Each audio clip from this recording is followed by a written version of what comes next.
Bismillahirrahmanirrahim. Assalamualaikum warahmatullahi wabarakatuh. Innal hamdalillah nahmaduhu wa nasta'inuhu wa nastaghfiruhu wa nastahdihi wa na'udzu billahi min shururi anfusina wa min sayyiati a'malina. May yahdihillahu fahuwal muhtadi wa may yudlil falan tajida lahu waliyyan mursyida. Asyhadu an la ilaha illallah wahdahu la syarika lah wa asyhadu anna Muhammadan abduhu wa rasuluh. Qala Allah ta'ala fi kitabihil karim, a'udzu billahi minasyaitonir rajim. Ya ayyuhalladzina amanu taqullaha haqqa tuqatih wa la tamutunna illa wa antum muslimun. Ya ayyuhalladzina amanu taqullaha wa qulu qawlan sadida yuslih lakum a'malakum wa yaghfir lakum dhunubakum wa may yuti'illaha wa rasulahu faqad faza fawzan 'azima. Ma'asyiral mu'minat rahimakumullah jami'an. Alhamdulillah, kita bersyukur kepada Allah Azza wa Jalla dengan segala kenikmatan yang Allah berikan kepada kita semua. Salawat dan salam kepada Nabi Muhammad sallallahu alaihi wasallam, khairul anbiya'i wal mursalin, sebaik nabi dan sebaik rasul. Kita pembahasannya sampai mana?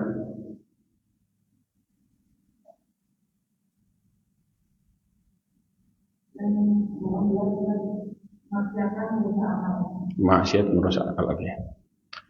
Al-ma'asi tufsidul aqal. Kemaksiatan merusak akal. Bagaimana merusak akalnya? Wa minha annal ma'asi tufsidul akal. Di antara dampak kemaksiatan adalah kemaksiatan itu bisa merusak akal manusia. Fa innal aqli nuran. Kenapa? Karena sesungguhnya akal manusia ini merupakan cahaya. Wal ma'siyah tudfi'un nurul aqli walabud. Ya, sedangkan kemaksiatan itu akan memadamkan cahaya akal, dan itu pasti. Jadi pada dasarnya orang kalau sudah maksiat seperti orang yang nggak punya akal. Ya, makanya Allah Subhanahu wa Ta'ala itu sampai mengatakan, ini dia. Allah mengatakan dalam surat Al-A'raf ayat 179. Kata Allah, وَلَقَدْ ذَرَأْنَا لِجَهَنَّمَ كَثِيرًا مِنَ الْجِنِّ وَالْإِنسِ.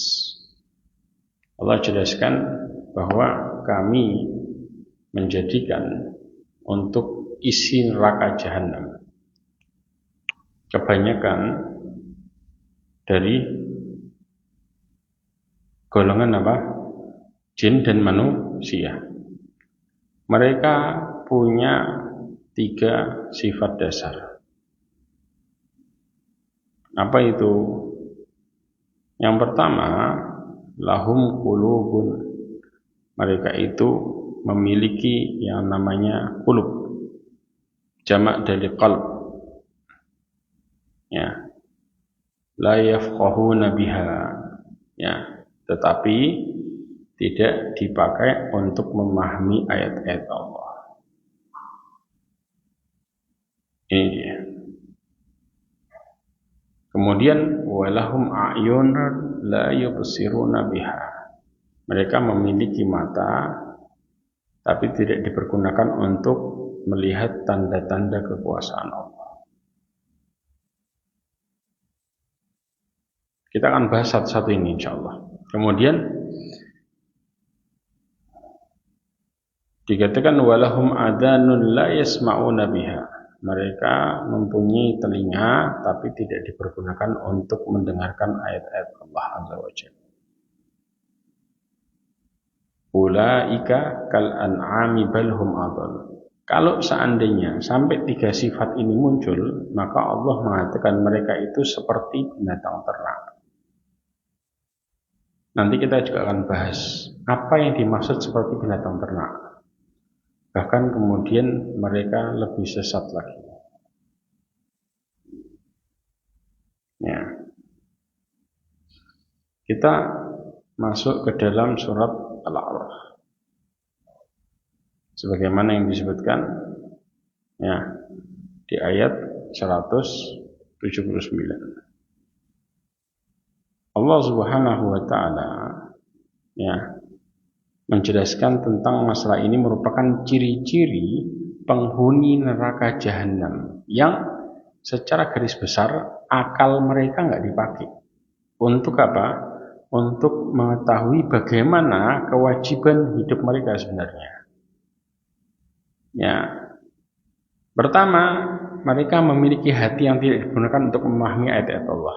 Coba, kata Syekh Abdurrahman bin Nasir As-Sa'di mengatakan, tidak ada ilmu dan pemahaman yang sampai kepada mereka, kecuali hanya sekedar menegakkan hujah saja. Menegakkan hujah ini maksudnya apa? Mereka tahu, oh ini wajib, oh ini haram, oh ini gini. Tetapi ilmunya nggak masuk ke dalam hidup mereka sebenarnya. Makanya Allah SWT banyak menegur di dalam Al-Quran seperti kabura maqtan indallahi an taqulu ma la taf'alun. Sungguh besar pembangunan di sisi Allah di mana engkau mengatakan tapi engkau nggak berbuat. Nah, yang seperti ini yang disebut dengan bahwa ilmu itu hanyalah sebagai penegak hujah saja, tapi tidak masuk dalam kehidupan. Jelas? Kemudian yang kedua, lahum a'yunun la yubsiruna biha. Mereka mempunyai mata tapi tidak digunakan untuk melihat tanda kuasa Allah. Artinya tidak memberikan manfaat. Apa yang mereka lihat justru akan menghilangkan manfaat dan kegunaannya. Ketika Allah SWT ya menjelaskan tentang adanya Allah lewat ciptaannya, sedangkan apa yang Allah ciptakan tidak bisa merubah dirinya sama sekali. Artinya mereka melihat tanda kekuasaan Allah tapi tidak bisa membuat dirinya bergerak untuk melakukan apa yang menjadi sebuah kewajiban hidupnya. Yang seperti ini yang disebut dengan penglihatannya tidak bermanfaat. Jelas? Kemudian lahum adanul la yasma'una biha. Mereka mempunyai telinga tapi tidak dipergunakan untuk mendengarkan ayat-ayat Allah. Artinya pendengaran mereka nggak sampai ke dalam hati. Kalau secara gampangnya masuk kanan keluar kiri. Ya, apapun yang Allah peringatkan kepada mereka, apapun yang Allah berikan kabar gembira kepada mereka, tapi tidak bisa membuat hati mereka berubah. Istilahnya masuk kanan keluar kiri. Kondisi seperti ini yang disebut dengan ciri-ciri penghuni neraka jahanam. Maka kemudian Allah mengatakan ulaika kal an'am. Mereka itu seperti binatang ternak. Artinya dikatakan tidak berakal. Ini yang dimaksud maksiat membuat akal jadi rusak.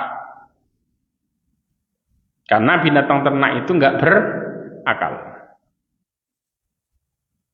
Jelas? Oke. Kita coba memahami dengan baik apa istilahnya dengan kata-kata bahwa mereka ini enggak berakal.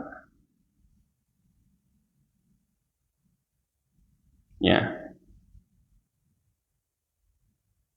Disebutkan ulaika kal an'am.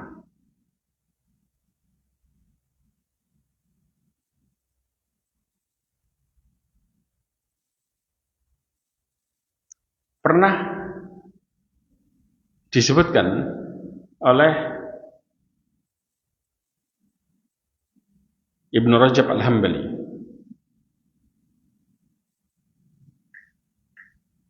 manusia ini, kata Ibnu Rajab Al-Hambali, di dalam puasanya itu terdapat 3 tipe orang. Kita kalau berbicara tentang permasalahan manusia, ada 3 tipe orang. Apa itu? Yang pertama adalah tipe yang mendekati yang namanya malaikat.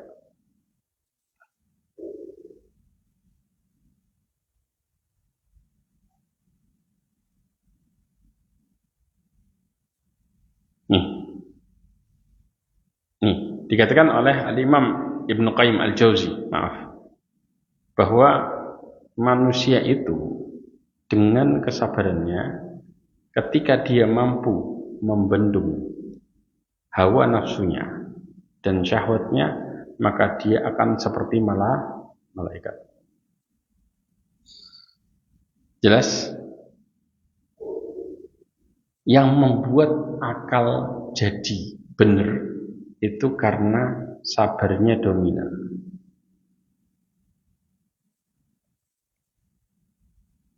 Ini yang terjadi. Dan sabar ini yang jadi masalah adalah pemberian. Kata Rasulullah dalam hadisnya, laisa ata'an khairan wa awsa'u minas sabr. Tidak ada pemberian yang lebih baik dan yang lebih luas daripada kesabaran. Yang kedua, kesabarannya kalah. Perhatikan kata-katanya, kesabarannya terkalahkan.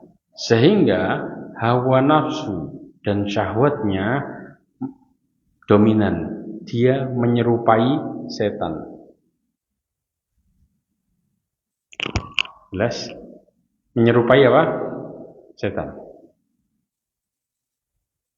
Kemudian kalau ternyata di puasanya tadi fokusnya hanya makan minum saja, atau kebiasaannya hanya sekedar makan minum dan menyalurkan syahwatnya, maka dia menyerupai binatang ternak. Paham bedanya? Berarti kalau diistilahkan maksiat merusak akal, maka dalam hidupnya yang dia fokus hanyalah makan, minum, dan urusan syahwat. Tidak ada nilai sabarnya sama sekali. Tapi kalau sabarnya kalah, artinya dia ini masih punya sabar. Kemudian kalah, maka dia seperti setan. Yang dimana iblis kesabarannya kalah dengan egonya, sehingga rela untuk membantah perintah Allah. Tapi iblis masih punya rasa takut kepada siapa? Kepada Allah Azza wa Jalla. Iblis masih punya rasa takut. Bahkan iblis pun masih berdoa kepada Allah di balik pembangkangan. Ini yang terjadi. Tapi kalau sudah kesabarannya tidak ada sama sekali, hanya sekedar makan, minum, dan menyibukkan urusan syahwat, maka dia menyerupai binatang ternak. Ini yang disebut dengan ulaika kal an'am. Mereka itu seperti binatang ternak. Kemudian dikatakan balhum adl. Apa yang dimaksud dengan balhum adl? Bahkan mereka lebih sesat lagi daripada binatang ternak. Karena binatang ternak digunakan sesuai dengan tabiatnya. Yaitu apa? Dia punya insting, mengetahui apa yang bermanfaat dan apa yang merugikan. Sedangkan manusia yang tersesat, mereka tidak punya insting. Mana yang bermanfaat ditinggalin, mana yang merugikan dilakukan. Makanya kenapa Allah mengatakan balhum adl. Binatang ternak itu masih punya insting. Kalau sesuatu berbahaya di depannya, maka dia berhenti atau menjauh dari sesuatu yang membahayakan. Ini instingnya binatang. Jadi istilahnya, ketika seseorang manusia bermaksiat, maka dia lebih buruk daripada binatang. yang dimana dia tahu yang dilakukan adalah sebuah keburukan dan akan membuat dia celaka beserta keluarganya, tapi dia masih menerjang hal itu padahal dia tahu konsekuensinya. Sedangkan binatang ketika tahu ada yang membuat dia akan celaka, maka dia pun segera untuk melindungi dirinya. Subhanallah. Ini yang dimaksud dengan balhum adal. Jelas? Ya. Nah, kemudian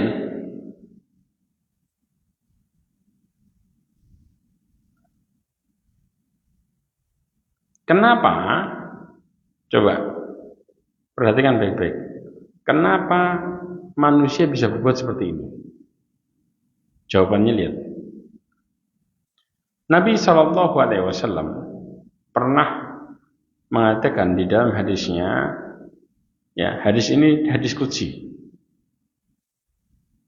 Karena ketika manusia meninggalkan ketaatan kepada Allah, justru Allah balikkan hidupnya. Jadi istilahnya nafas hidup kita itu ada pada ketaatan kita sama Allah. Rasulullah mengatakan, Allah berfirman dalam hadis yang diriwayatkan oleh Imam Ahmad, Imam Tirmidzi, Ibnu Majah. Perhatikan hadisnya. Ya ibna Adam, wahai anak Adam, tafarragh li ibadati amla sadruka ghinan wa ashudda faqra. Wahai anak Adam, luangkan waktumu untuk beribadah kepadaku, niscaya aku akan penuhi dadamu dengan kekayaan. Istilah kekayaan ini adalah dicukupkan segala hidupnya, sehingga seakan-akan seperti orang yang kaya, seperti orang yang kaya dalam sisi harta, tapi Allah buat dia kaya sebenarnya dalam sisi dunia dan akhirat. Dunianya cukup, akhiratnya juga mendapatkan jaminan total. Makanya istilahnya dengan kata-kata ghinan.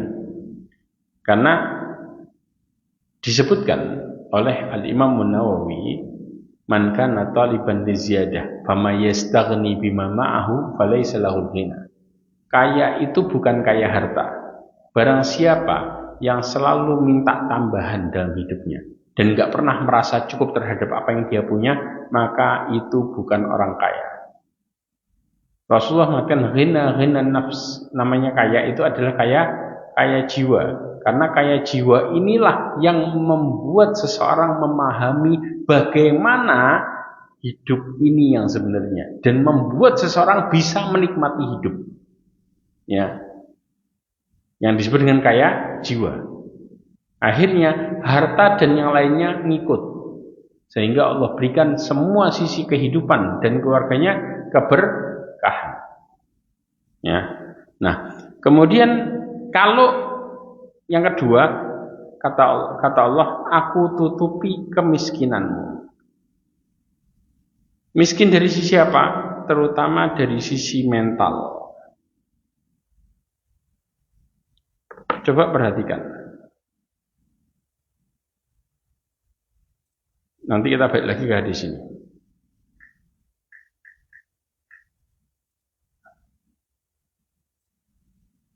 Rasulullah SAW menjelaskan tentang masalah ini. Ya. Kata Rasulullah, "Man kana fid dunya hammah." Barang siapa yang dunia menjadi tolak ukur tujuan utamanya dia. Ya, hadis riwayat Imam Tirmidzi dan hadis ini disahkan oleh Imam Al-Albani. Barang siapa yang dunia menjadi hammah. Istilah kata-kata hammah di sini yaitu apa? Hammah itu adalah keinginan, niat tertingginya. Itu namanya ham. Ya, niat kuat, harapannya terbesar disebut dengan ham.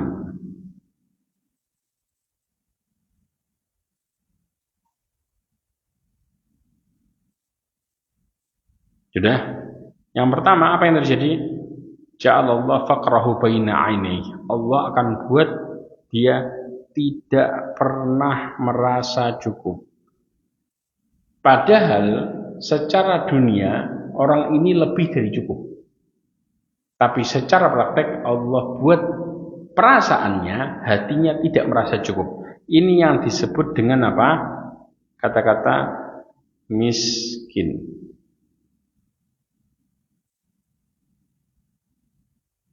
Ya. Miskin yang sebenarnya yang seperti ini, tidak pernah merasa cukup. Makanya kenapa Rasulullah mengatakan ja'alallah faqrahu, Allah menjadikan kemiskinan baina ainaih, di antara kedua matanya, yaitu dia selalu melihat sesuatu dengan kurang dan kurang. Yang kedua, wa faraqa alaihi syamlah, Allah akan cerai beraikan keinginannya, sehingga dia tidak memiliki keinginan dan harapan dalam hidup ini sesuai dengan yang Allah Subhanahu wa taala ridhoi. Akhirnya kalau ditanya bagaimana hidupmu, dia dikatakan seperti binatang ternak yang hanya ingin memenuhi makan minumnya dan syahwatnya. Kemudian walam ya'tihi minad dunya illa ma qaddaralah. Dunia tidak akan pernah dia dapatkan kecuali yang telah ditetapkan baginya. Apa yang dimaksudnya telah ditetapkan? Yaitu yang telah ditakdirkan. Ini yang disebut dengan kemiskinan. Apa yang dimaksudkan dengan takdirkan? Yaitu mereka tidak memiliki apa? Tidak ada keberkahan.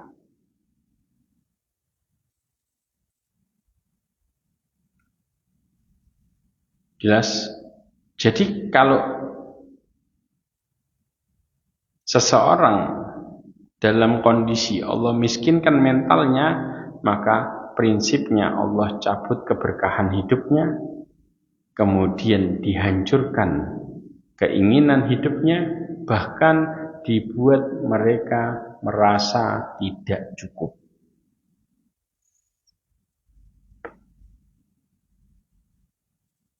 Jelas?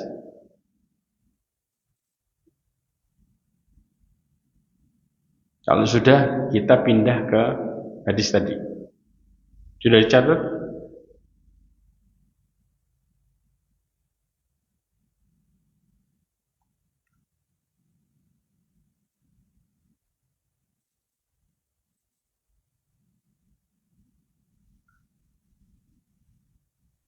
Sudah? Oke. Sudah Ibu? Oke.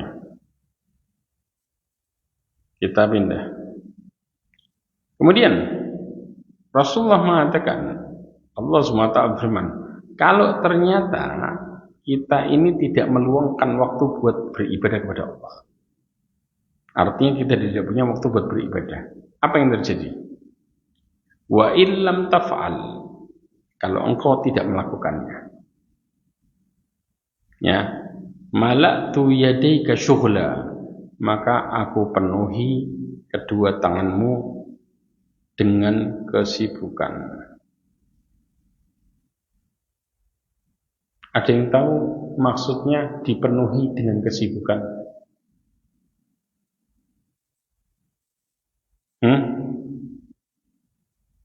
Perhatikan maksudnya.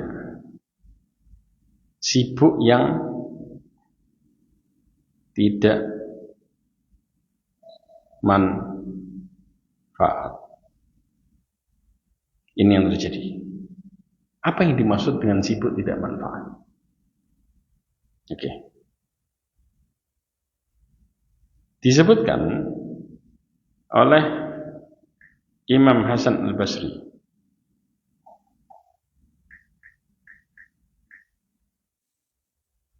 Ya, kata Imam Hasan Al-Basri, min alamati a'raduka billahi ta'ala, di antara min alamati a'radillahi ta'ala anil abad, tanda Allah berpaling dari seorang hamba adalah ayyaj'al syughlaka fima la ya'ni, maka Allah akan buat hamba sibuk. Nah, ini tadi disibukkan terhadap hal yang tidak bermanfaat baginya. Artinya hidupnya Allah buat tidak manfaat sama sekali. Kalau kita sudah mulai sering melakukan hal-hal yang nggak manfaat, seperti diem, melamun, sibuk tapi ternyata nggak membawa keberkahan dalam hidup kita, atau justru membuat kita sibuk tambah stres tersiksa, maka pada prinsipnya berarti tanda Allah sedang menjauh dari hidup kita. Makanya kenapa tadi Allah mengatakan aku akan membuat dirimu menjadi apa? Sibuk. Penuhi kesibukan. Ini yang pertama. Yang kedua, ya, adalah walam asyudda faqrak, dan aku tidak akan pernah tutupi kemiskinanmu. Yang dimaksud kefakiran di sini adalah kefakiran mental, yang dimana dia tidak akan pernah merasa cukup. Jelas? Akhirnya membuat akalnya jadi rusak. Orang kalau sudah mentalnya rusak, maka akalnya jadi rusak. Ini tanda dan bagaimana jalannya maksiat itu merusak akal. Jelas? Oke. Sekarang hal yang kedua, contoh kemaksiatan merusak akal.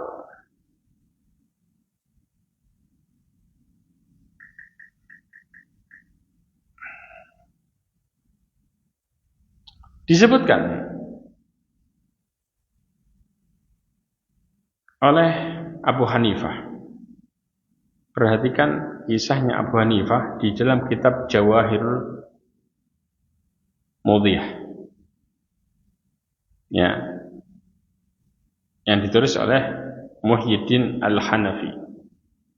Imam Abu Hanifah dikatakan idza ashkalat alaihil masalah, jika ada masalah yang tidak terpecahkan, ya, maka Imam Abu Hanifah mengatakan apa? Ma hadza illa lidzan bin ahdatsuhu. Tidaklah ini terjadi kecuali karena dosa yang aku perbuat. Berarti apa? Kita ini begitu kena masalah nggak bisa mikir. Gara-gara apa? Maksiat. Jadi menunjukkan kemaksiatan itu merusak akal dan kita tidak bisa memikirkan jalan keluarnya. Bahkan tidak bisa memahami sebuah permasalahan. Ya, bahasa singkatnya buntu otaknya. Nah, ketika Imam Abu Hanifah buntu, maka Imam Abu Hanifah mengatakan tidaklah ini terjadi karena dosa. Sudah? Wa kana yastaghfir. Jalan keluarnya apa? Maka Imam Abu Hanifah istighfar, meminta ampun kepada Allah. Sudah? Yang kedua, Imam Abu Hanifah mengatakan apa? Wa rubbama qama wa shalla. Kemudian Imam Abu Hanifah berdiri, kemudian salat. Tujuannya untuk apa? Bertobat kepada Allah Azza wa Jalla. Meminta ampun kepada Allah Azza wa Jalla. Supaya apa? Dibukakan jalan keluar. Makanya Allah mengatakan wasta'inu bisabri wassalah. Ya. Kemudian yang ketiga, Imam Abu Hanifah setelah itu apa yang terjadi? Maka barulah masalah tersebut terpecahkan. Setelah melakukan meminta ampun, kemudian salat. Jelas? Setelah terpecahkan, maka Imam Abu Hanifah mengatakan rajautu anni tiba alayya. Aku berharap Allah menerima taubatku. Dan setiap Imam Abu Hanifah menghadapi masalah selalu dalam kondisi yang sama. Minta ampun, kemudian salat. Minta ampun, kemudian salat. Ini yang membuat manusia bisa kembali memanfaatkan akal sehatnya. Jelas? Oke.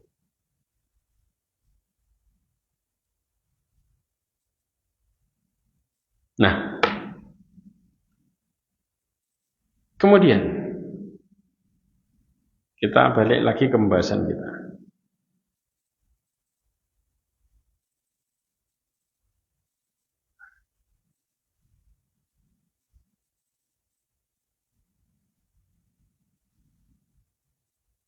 Nah,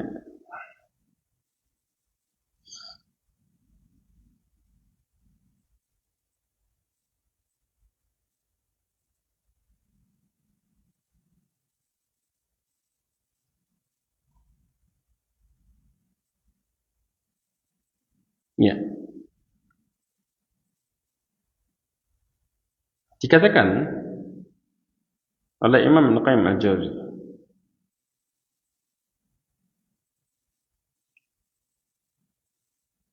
wa idza tufi'a nuruhu dha'ufa wa naqasa. Apabila cahayanya padam, maka akalnya akan berkurang dan melemah. Apa yang terjadi ketika akal berkurang dan melemah? Sumber maksiat berawal dari akal yang rusak. Saya pernah bahas ini kayaknya.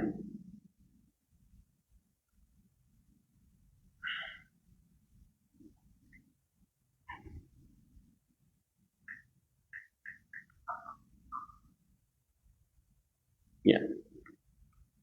Disebutkan oleh Imam Ibnu Qayyim al-Jauziyah dalam kitabnya Al-Fawaid bahwa seorang hamba bisa menerjang yang haram karena dua sebab. Yang pertama, su'udzon, berprasangka buruk sama Allah. Ini satu. Yang kedua, hawa nafsunya ketika dominan, ya, apa yang terjadi? Mengalahkan sifat sabar dan menutupi akal. Ini yang dimaksud. Jadi akal nggak berjalan karena dikuasai oleh hawa nafsu. Begitu akal manusia semakin melemah, maka pengganti akal adalah hawa nafsu. Pengganti. Kenapa ini bisa terjadi? Yang pertama, su'udonnya dia kepada Allah karena sedikitnya ilmu. Maka kalau orang menuntut ilmu setengah-setengah, dia akan justru berakhir dengan kemaksiatan sebenarnya. Kenapa? Karena dia akan buruk sangka terhadap apa yang Allah tentukan dari perintah. Ya, kemudian apa yang Allah tentukan dari larangan. Ini yang terjadi. Yang kedua, yang membuat seseorang, ya, akalnya tertutup karena hawa nafsunya, karena kurang akalnya dan juga kurangnya dia dalam cara pandang. Kurang akal. Ini yang membuat kita tadi memahami perkataannya Imam Ibnu Qayyim al-Jauziyah. Kalau akalnya semakin kurang, maka otomatis, ya, hawa nafsunya semakin dominan, maka dia akan terus bermaksiat. Lemahnya akal membuat seseorang membangkang aturan Allah. Tapi kuatnya akal seseorang, akal sehatnya dominan akan menghasilkan rasa takut kepada Allah Subhanahu wa taala. Syekhul Islam Ibnu Taimiyah mengatakan, wa idza kana ahlul khasyah humul ulama. Jika orang yang takut kepada Allah adalah para ulama, ya, al-mamduhuna fil kitab wa sunnah, mereka inilah yang terpuji di dalam Al-Quran dan juga sunnah, ya, walam yakunu mustahiqina lidam, mereka tidak tercela, ya, wadhalika la yakunu illa ma'a fi'l wajibat, dan ini nggak akan pernah terjadi kecuali mereka biasa menjalankan kewajiban. Berarti orang yang melanggar kewajiban, otomatis akalnya akan turun, rusak, sehingga mereka akan menjadi pembangkang. Jelas? Paham kondisinya? Dan juga hilangnya rasa takut.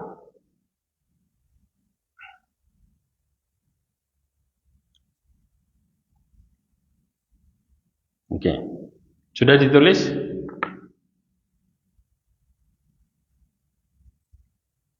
Saya ingin kalau saya terlalu cepat tolong diingetin.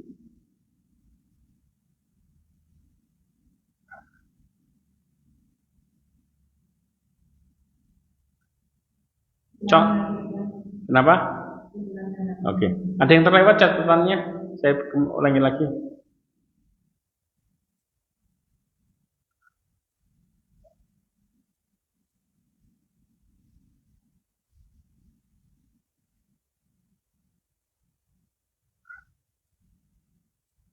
Sudah yang ini? Kita bahas pelan-pelan. Yang ini sudah?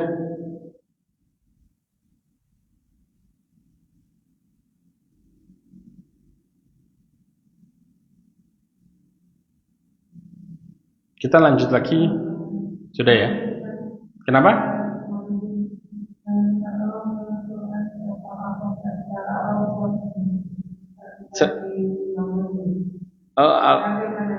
Al-A'raf 197 ya? Ya. Baik. Ya. Saya ulangi lagi tentang surat Al-A'raf 179. Allah Subhanahu wa taala menjelaskan. Kita balik ke tafsir Muyassar bisa, Ibnu Katsir bisa. Ya. Syekh Abdurrahman bin Nasir As-Sa'di bisa ngumpulin masalah ini. Allah mengatakan walaqad dara'na. Ya, istilah dara'na di sini kami menciptakan. Siapa? Menciptakan jin dan manusia. Ya. Jin dan manusia istilahnya. Walaqad dara'na li jahannama katsiran minal jinni wal insi. Kebanyakan isi neraka adalah jin dan manusia karena ngikutin iblis. Di sini Allah menjelaskan sebab mereka mengikuti iblis. Yang pertama adalah lahum qulubul la yafqahuna biha. Mereka tidak mempunyai hati. Ya, mereka mempunyai hati tetapi tidak dipergunakan untuk memahami ayat Allah. Artinya, coba dicatat. Saya jelasin pelan-pelan. Tidak punya hati adalah tidak ada ilmu dan pemahaman yang sampai kepada mereka. Tidak ada ilmu dan pemahaman yang sampai kepada mereka. Artinya kepada kehidupannya. Artinya ilmu dan pemahaman ini hanyalah di sisi pengetahuan saja. Makanya disebut dengan hujjah. Tapi nggak bisa sampai dipraktekkan. Jelas? Ya, hanya sebagai pengetahuan saja. Tetapi tidak bisa dipraktekkan. Ini yang dimaksud tidak mempunyai ilmu dan pemahaman yang sampai. Yang sampai di sini bermanfaat dan dipraktekkan. Sudah? Yang dimaksud tidak punya hati. Jelas? Yang kedua, walahum a'yunun la yubsiruna biha. Mereka tidak mempunyai mereka mempunyai mata tapi tidak dipergunakan untuk melihat. Melihat di sini adalah melihat tanda kekuasaan Allah, sehingga tidak memberikan manfaat dan justru mereka kehilangan manfaat terhadap matanya ketika melihat tanda kekuasaan Allah. Harusnya seorang yang beriman itu ketika melihat tanda kekuasaan Allah menambah keimanan. Tapi ketika mereka melihat tanda kekuasaan Allah, saya kasih contoh. Ada dua orang sama-sama melihat bintang di malam hari, ya. Kemudian gemerlapan. Yang satu mengatakan subhanallah. Subhana ma khalaq. Nah, ada Allah SWT menjelaskan Ma khalaqta hadza batilan subhanak. Ya Allah, Engkau tidak menciptakan ini sia-sia. Dia mengatakan bintang ini manfaatnya banyak. Apa itu? Buat penunjuk arah, menghiasi langit. Dia merenungi semuanya.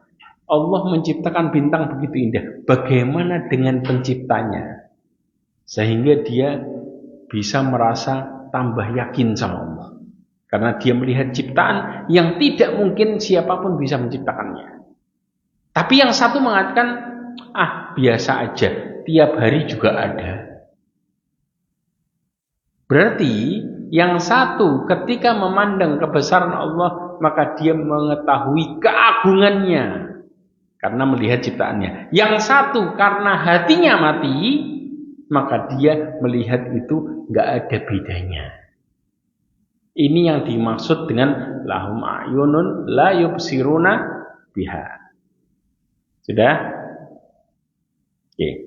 Yang ketiga, walahum adhanun la yasma'una biha. Mereka tidak mempunyai mereka mempunyai telinga tetapi tidak digunakan untuk mendengarkan ayat Allah.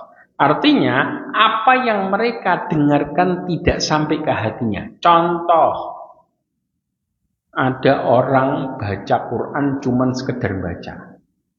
Setelah baca Quran dan sebelum baca Quran, hati mereka nggak berubah sama sekali. Kenapa? Karena mereka hanya sekedar baca dan tidak tahu apa yang mereka baca. Akhirnya, apa yang menjadi aturan hidup mereka tidak pernah mendapatkan manfaatnya sama sekali.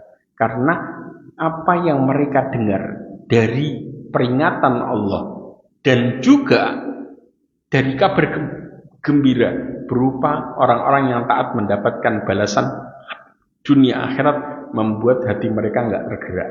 Padahal mereka membaca itu, mendengarkan, tahu.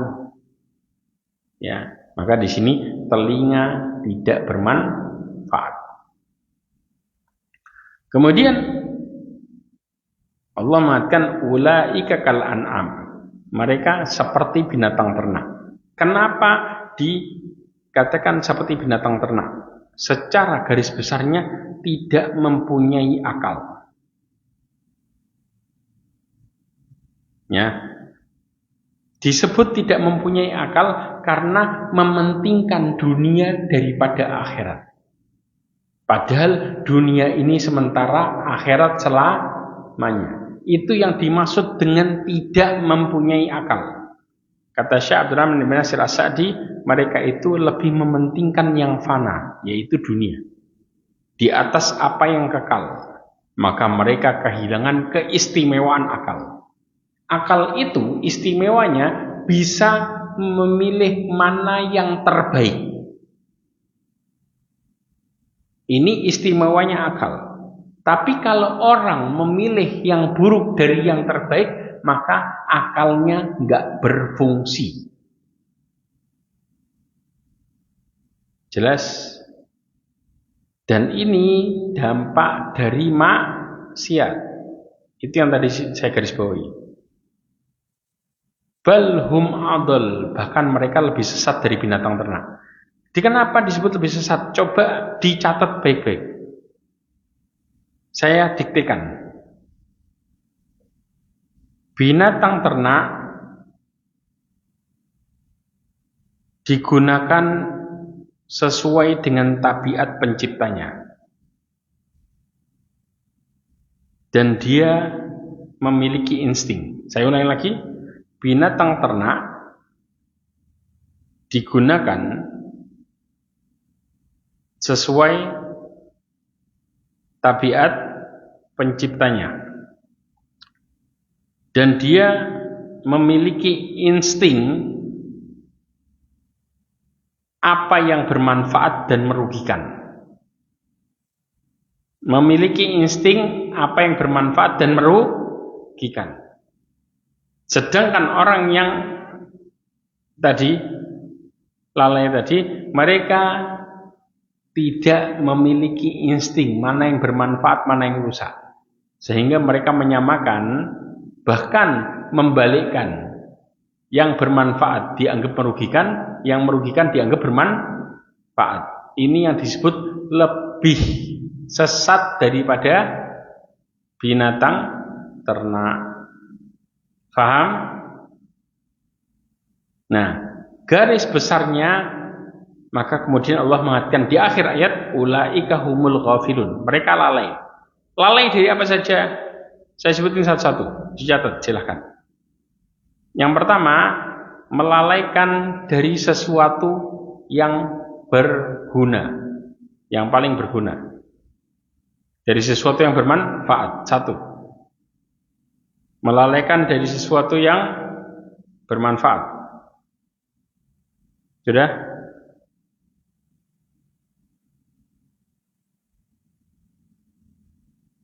Yang kedua, ya. Kenapa? Pelankan, oke. Ya. Istilah ghafilun, ya, yaitu lalai, yaitu melalaikan sesuatu yang paling berguna. Mereka menyia-nyiakan sesuatu yang bermanfaat. Sudah? Ini akibat rusaknya akal. Yang kedua, mereka melalaikan iman. Mereka melalaikan iman.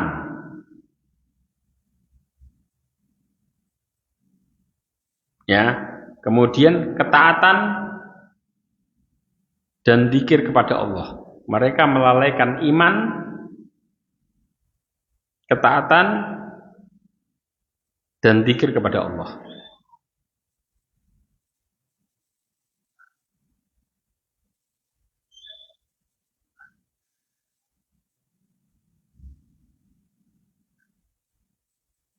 Sudah?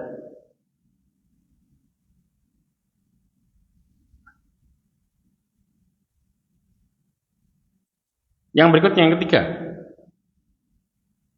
adalah mereka diberikan hati, pendengaran, dan penglihatan, ya, untuk bermaksiat kepada Allah. Mereka diberikan hati, pendengaran, dan penglihatan untuk bermaksiat kepada Allah. Padahal hati, pendengaran, dan penglihatan itu Allah jadikan buat manusia sebagai penolong, ya, untuk menjalankan perintah Allah dan kewajibannya. Tetapi mereka dipergunakan untuk sebaliknya, yaitu untuk bermaksiat.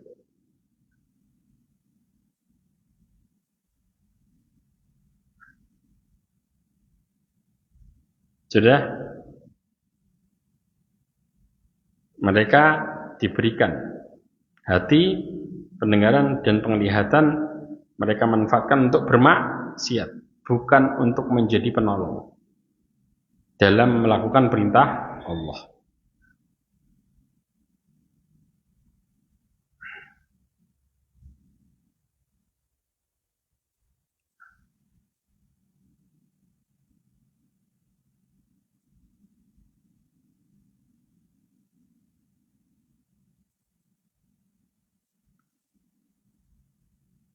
Sudah?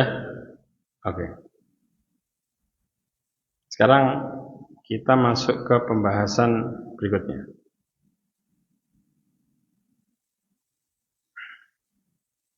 Nah, sekarang apa yang menjadi titik di mana pembuka hidayah?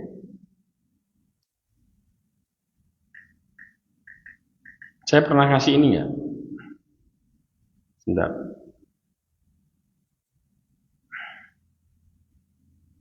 Pembuka pintu hidayah supaya seseorang, ya, berakal dengan baik, maka ada 4.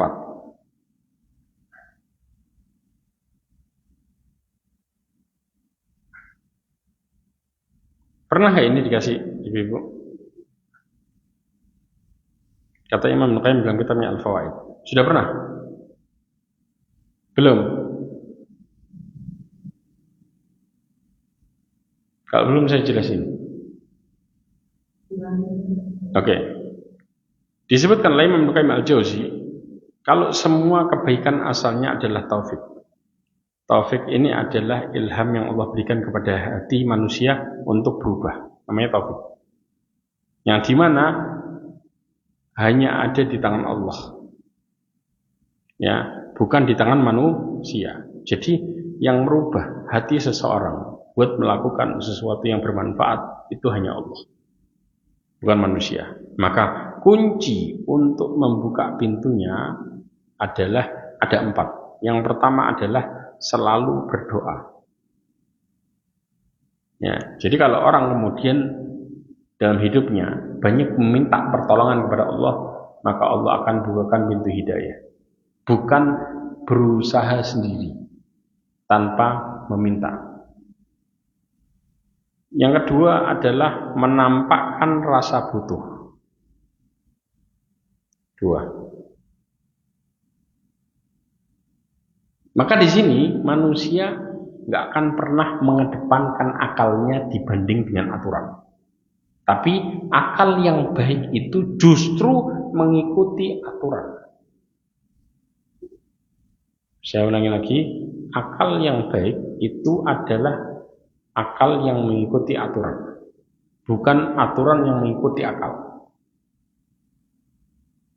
Ya, makanya dia menampakkan rasa butuh kepada Allah. Kemudian yang ketiga, sungguh-sungguh dalam bersandar kepada Allah. Ini pembuka pintu hidayah.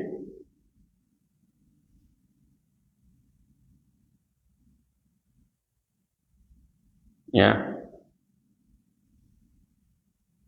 Dan yang terakhir adalah selalu berharap dan takut hanya kepada Allah. Yang keempat, selalu berharap dan takut hanya kepada Allah.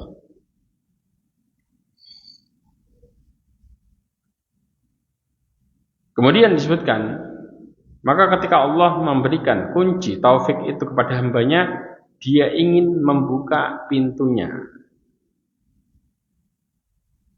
Kalau diberikan kuncinya, yaitu apa? Saya ulangi lagi. Yang pertama, selalu berdoa. Yang kedua, menampakkan rasa butuh. Pegang ini baik-baik. Yang ketiga, bersungguh-sungguh dalam bersandar. Dan yang keempat, selalu berharap dan takut hanya kepada Allah. Tapi ketika Allah memalingkan kuncinya, yaitu 4 hal ini tadi, berarti Allah Subhanahu wa taala ya akan menutup pintu hidayah. Akan membuat selalu tertutup buat dia. Ketika kuncinya ini dipalingkan. Sehingga akal manusia akan tidak bermanfaat alias rusak. Ini diantara dampaknya.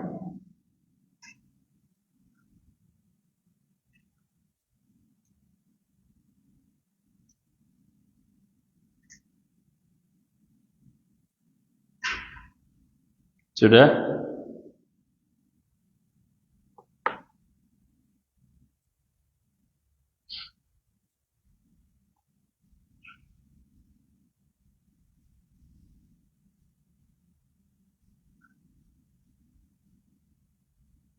Jangan ditulis semua, ditulis poinnya aja.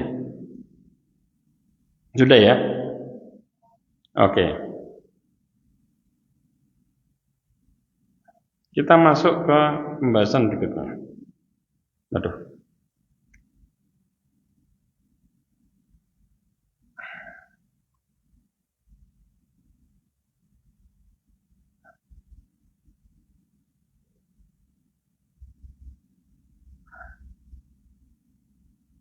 Yang berikutnya, Imam Ibnu Al-Jauzi menjelaskan ini dia. Qala ba'dus salaf. Sebagian ulama salaf mengatakan ma'asallahu ahad hatta yaghiba aqluhu. Tidaklah seseorang bermaksiat kepada Allah ya, melainkan akalnya hilang. Kenapa ini bisa terjadi? Ini dia. Wa hadza dhahir, dan ini merupakan hal yang nyata. Fa innahu law hadara aqluhu lahajazahu anil ma'siyat. Kalau seandainya akalnya ada, maka tentunya dia bisa mencegah kemaksiatan. Ya, wa huwa fi qabdatir rabb.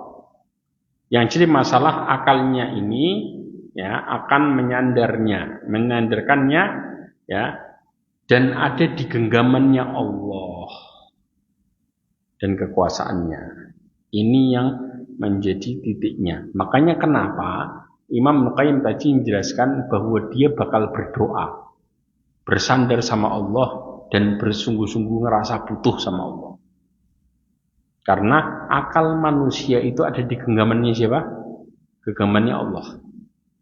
Au tahta qahrihi, atau di bawah kekuasaannya. Ya, wa huwa muttali' alaih, sedangkan Allah mengawasi. Ya, fidari ala basitihi wa malaikatuhu syuhudan alaihi nadirun ilaih. Ya, Allah ngawasi yang berada di atas bumi. Ya, dia pun berada di atas bumi Allah Azza wa Jalla. Ya, malaikatnya menyaksikan dan mengawasi juga. Sudah? Kemudian dikatakan wa wa'idul Qur'an yanha, sedangkan peringatan Quran itu dengan keimanannya seharusnya apa? Menahan dia. Ya, wa wa'idul maut yanha, dan peringatan kematian itu juga sama. Seharusnya menjadi penahan dia untuk bermaksiat.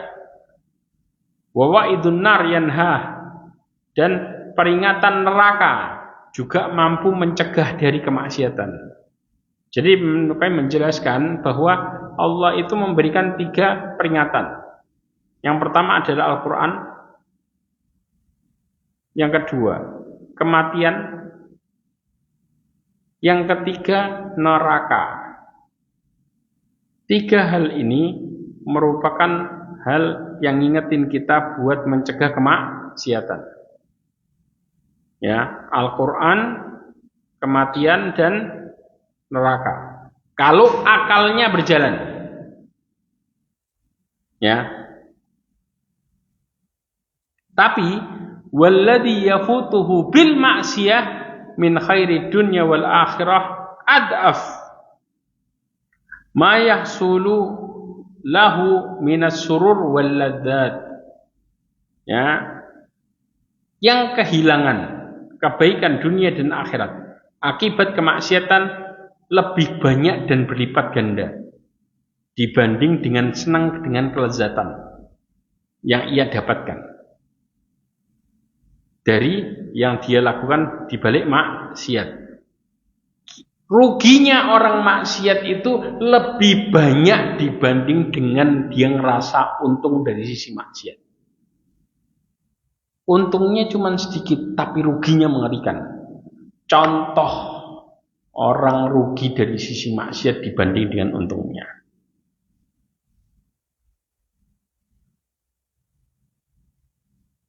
Nabi SAW mengatakan di dalam hadisnya, ini hadisnya. Kurang besar, saya besarkan. Nah, kelihatan? Rasulullah mengatakan, badiru bil a'mal, segeralah melakukan amal saleh. Fitanan kita ilal mudlim, sebelum datangnya fitnah, alias musibah seperti potongan malam yang gelap. Tahu maksudnya potongan malam yang gelap?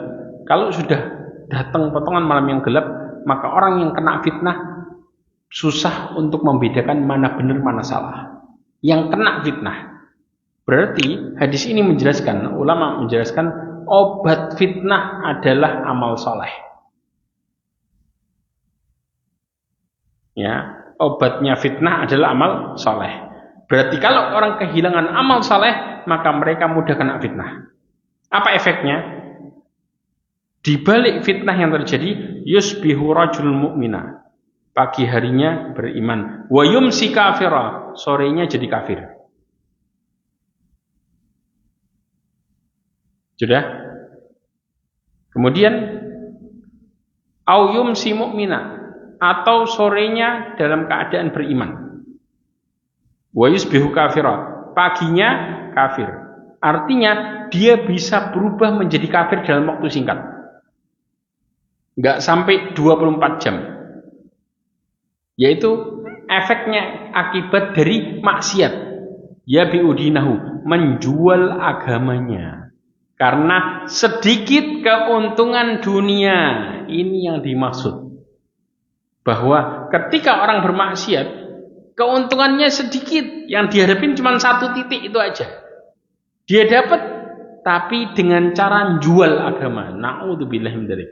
Sampai di titik seperti ini yang terjadi. Orang ketika menjual agama yang menjadi tolak ukur pertolongan Allah, maka dia seperti menjual hidupnya total dengan satu tujuan kecil. Dan ini terjadi karena maksiat, sehingga akalnya nggak bermanfaat sama sekali.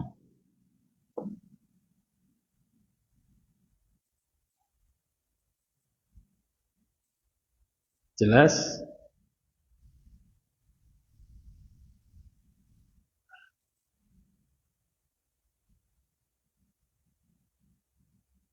Ya, oke. Kalau sudah, kita balik ke pembahasan. Sudah paham ini ya? Nah, sekarang muncul pertanyaan.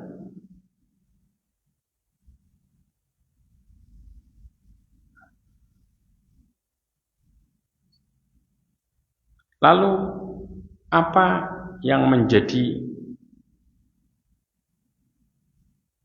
solusi supaya akal kita, hidup kita ini terus berjalan bermanfaat? Disebutkan oleh Al-Imam Syafi'i dalam syairnya, namanya Diwan Syafi'i. Imam Syafi'i mengatakan, Inna lillahi abdan futana. Sesungguhnya Allah Subhanahu wa ta'ala memiliki hamba-hamba yang cerdas. Ini dia. Ya. Siapa mereka yang cerdas?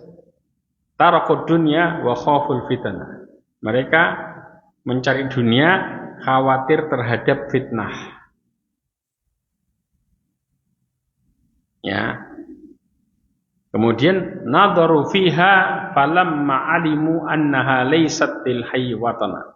Mereka melihat ke dunia, ternyata mereka sadar dunia ini bukan tempat hidup selamanya. Maka mereka menjadikan apa? Ja'alu halujatan. Mereka menjadikan dunia lautan. Istilahnya laut, kita butuh apa? Butuh kendaraan.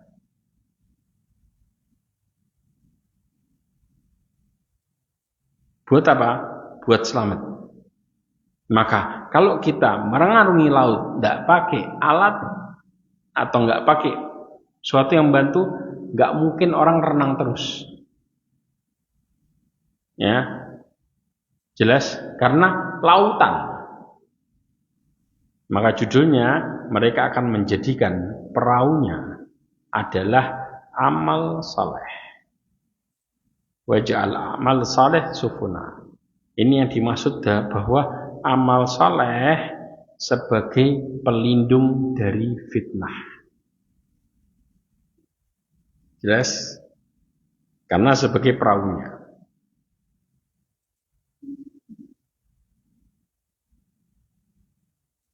Ketika orang menjadikan amal saleh sebagai perahu, maka Allah akan jadikan akalnya berjalan dengan baik. Sudah?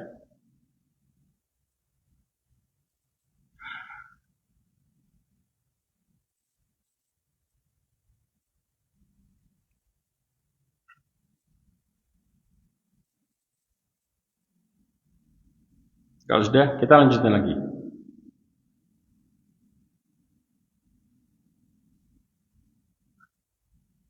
Sudah ya? Balik lagi lanjut.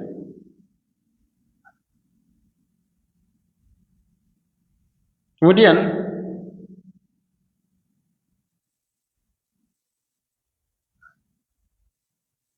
nih,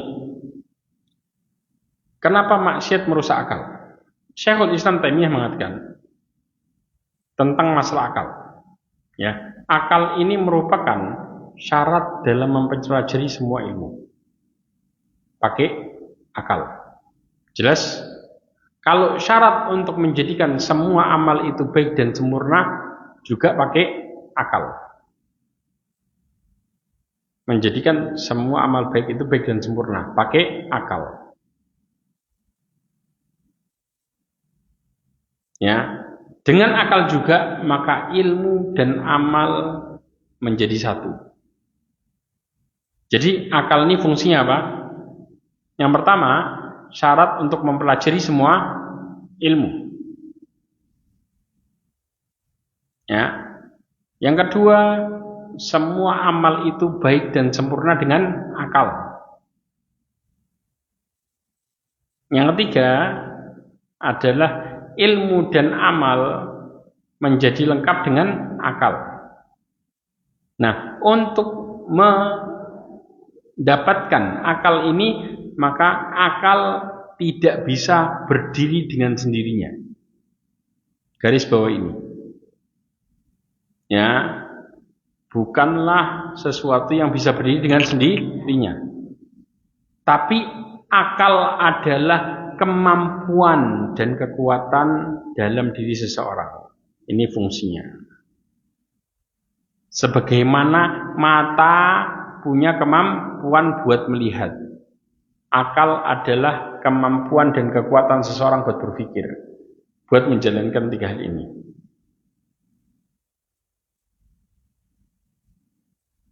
Jelas? Kemudian kata Imam Ibnu Qayyim Al-Jauzi, kata Syekhul Islam Taimiyah, maka akal kalau terhubung dengan iman dan Al-Quran, maka ibarat mata terhubung dengan cahaya. Akhirnya apa? Bisa dipakai buat melihat. Kalau akal kita terhubung dengan keimanan dan Al-Quran, bisa dimanfaatkan. Tapi kalau tidak terhubung dengan dua hal ini, yaitu cahaya iman dan Al-Quran, maka akal tidak bisa dimanfaatkan. Ya, sehingga tiga perkara ini tidak bisa tercapai.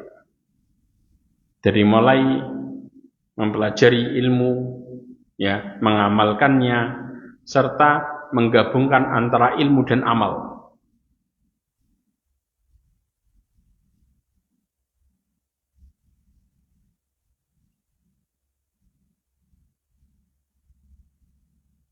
Sudah? Dicatat dulu juga.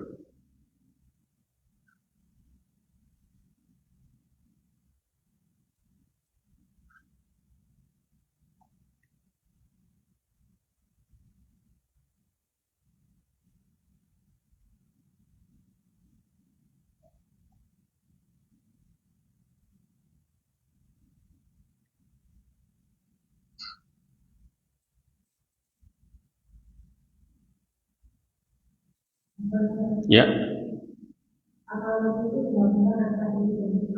Ya.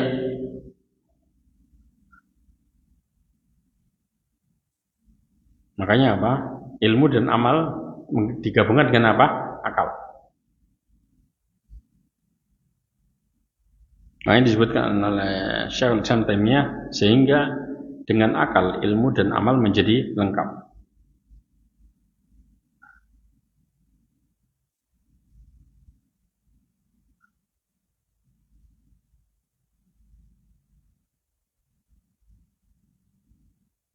Sudah ini, kita masuk ke pembahasan yang terakhir.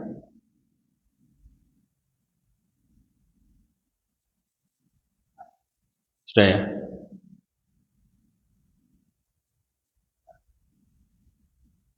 Nih, ada sebuah pertanyaan yang pernah ditanyakan kepada oleh Syekh Muhammad bin Shalih Al-Utsaimin. Apakah jika di benak kita terlintas keinginan untuk berbuat dosa atau maksiat,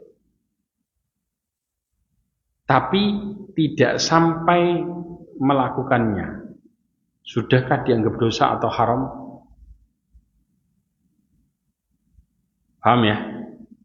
Ada namanya hadithun nafs atau lintasan pikiran lewat. Ya, kata Syekh Muhammad Ibn Shalih Al-Utsaimin mengatakan, ya, pikiran untuk bermaksiat tidak dianggap sebagai sebuah dosa dan keharaman. Jadi akal kita ini kepingin maksiat nih. Ya, sebagaimana Nabi SAW mengatakan, innallaha tajawaza an ummati ma hadatsat bihi anfusaha.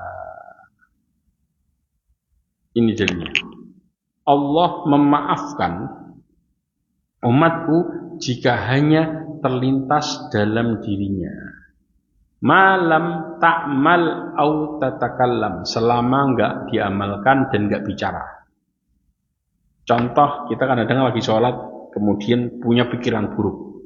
Kenapa kok harus sholat sih? Kenapa kok enggak gini aja? Sholat itu berat, harusnya gini, harusnya gini. Tapi kita enggak ngomong, cuman muncul di akal kita. Dan kita enggak praktek. Maka di sini Allah maafin. Makanya sering orang bicara apa? Was. Muncul pikiran-pikiran buruk, pikiran-pikiran jahat. Selama tidak dikatakan dan diucapkan, diperbuat, maka selama itu tidak berdosa. Tapi jika sudah bertekad untuk melakukan maksiat, maka ia tahan karena takut sama Allah, ya, maka dicatat sebagai sebuah kebaikan yang sempurna. Jelas, jika dia punya tekad untuk melakukan, tapi dia tahan karena takut kepada Allah, ya, maka dicatat sebagai sebuah kebaikan yang sempurna. Sebagaimana hadis Nabi SAW, faktubuha lahu hasanah. Ya, maka tulislah satu kebaikan. Tapi disebutkan kata Syekh Muhammad Ibn Shalih Al-Utsaimin, jika seseorang terpikir maksiat dan hendaknya dia memalingkan dari pikiran semacam ini. Kenapa? Karena biasanya pikiran ini terus berkembang dan bertambah parah, sehingga muncul di akhirnya namanya tekad dan azam yang kuat, yang akhirnya berujung pada amal. Nah, ya, jadi kalau muncul dari awal pikiran buruk, ditepis alias jangan digubris. Kalau diikuti, lama-lama muncul menjadi tekad dan keinginan kuat. Ujung-ujungnya diamalkan atau diucapkan. Sudah.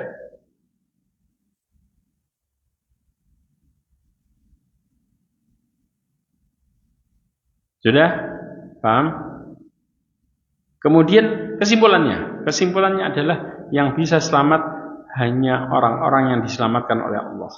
Hanya orang-orang yang diselamatkan oleh Allah. Dicatat dengan baik ini. Ini kesimpulannya. Berarti kalau kita nggak diselamatin sama Allah, kita nggak selamat. Kalau kita berusaha sendiri, nggak minta tolong sama Allah, kita nggak selamat.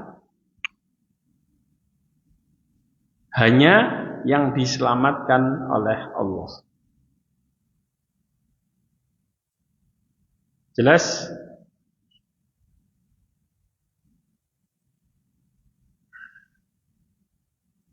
Wallahu a'lam bishawab.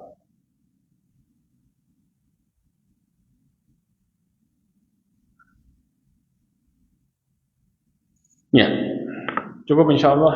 Ada pertanyaan?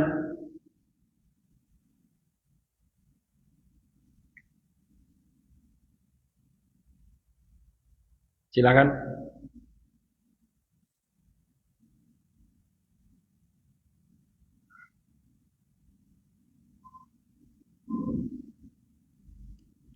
ada, kita tutup. Enggak ada ya?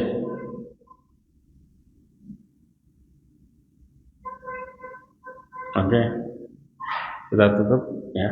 Mudah-mudahan apa kita belajar hari ini bermanfaat, dan ingat ya, akal nggak akan pernah bermanfaat kalau tidak mengikuti aturan. Ketika kita mengikuti Quran dan kita meyakini bahwa sumber kebaikan hanya ada di tangan Allah, baru akal kita akan bermanfaat. Mudah-mudahan ini bisa menjadi renungan buat kita semuanya, dan akal itu akan bermanfaat ketika Allah nolong kita. Maka orang yang tidak ditolong oleh Allah, maka akalnya nggak akan pernah berjalan dengan semestinya. Karena ingat, innan nafsa la'ammaratun bisu, sesungguhnya jiwa manusia ini condong kepada keburukan. Ya, menyuruh pemiliknya untuk melakukan keburukan. La'ammarah. Terus illa ma rahima rabbi, kecuali jiwa yang Allah rahmati. Jiwa yang Allah tolong. Begitu ditolong sama Allah baru selamat. Kalau nggak ditolong nggak akan pernah bisa selamat. Inilah kesimpulan dan garis besarnya. Wallahu a'lam bishawab. Subhanakallahumma wa bihamdika asyhadu an la ilaha illa anta astaghfiruka wa atubu ilaik.